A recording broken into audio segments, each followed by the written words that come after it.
Here are some reasons bakit kailangan nating paghandaan ang ating long-term health care. Kalimitan, nagkakaroon ng problema sa kalusugan kapag matanda na.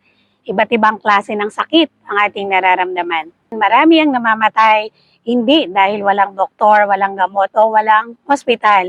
Ang tunay na dahilan nito ay ang kawalan ng pera na itutustos sa pagpapagamot. Karamihan umaasa sa anak, nagbebenta ng mga naipundar o nangungutang ng pera sa mga medical needs sa panahon na sila ay retire na. Sayang ang mga naipundar na property nung mga bata pa kung sa isang iglap mawawala sa panahon ng pagtanda na may sakit na. Ang masakit pa dito, minsan gusto tayong tulungan ng ating mga anak pero wala silang maitulong. Paano na? Majority ng personal bankruptcy ay dahil sa medical crisis. May nabalitaan na ba kayo na walang health care, ipinasok sa ospital, paglabas marami pa ring pera, di ba wala? Kaya bago pa dumating na magkaroon ng sakit, paghandaan natin ang ating long-term health care na magagamit natin sa ating pagtanda.